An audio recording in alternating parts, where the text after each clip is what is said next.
Le dernier forum a lieu au Centre mondial de la paix, dans la salle voûtée. Il se présente sous la forme d'une table ronde animée par Béatrice Cornelise, directrice du Centre social des Planchettes à Verdun, et a pour thème « Papy, mamie, des aînés pas décalés ». Dans la population française, au 1er janvier 2009, il y a 16,7% de personnes de plus de 65 ans, 65 ans et plus.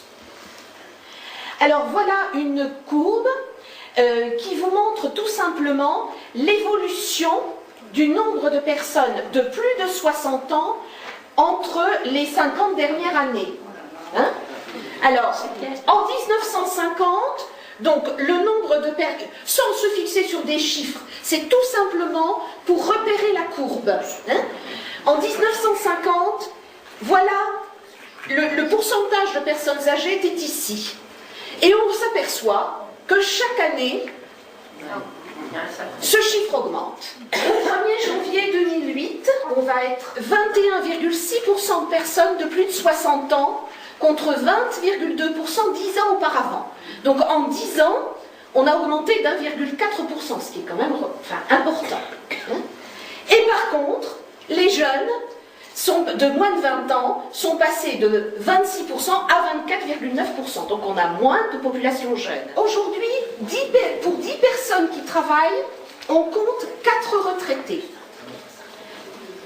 Dans les prévisions, en 2050, il y aura 3 actifs pour 7 retraités.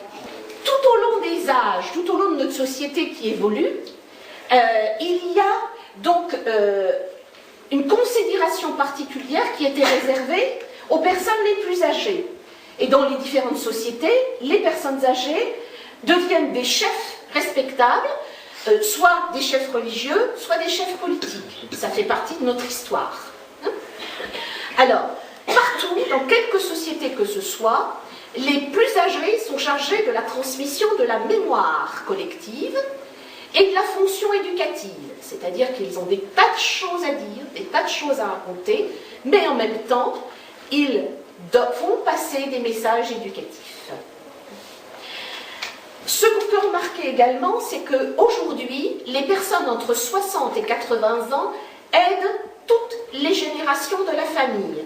C'est-à-dire que les personnes de cette tranche d'âge peuvent encore avoir leurs propres parents, et ils ont leurs enfants et leurs petits-enfants. Et ils sont acteurs au milieu de l'ensemble de cette famille, avec des familles pourtant dispersées bien souvent. Les personnes âgées s'engagent dans différentes activités.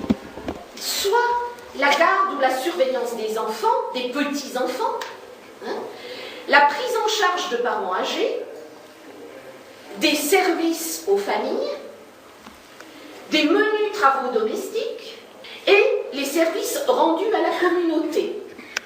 En particulier, donc, le bénévolat.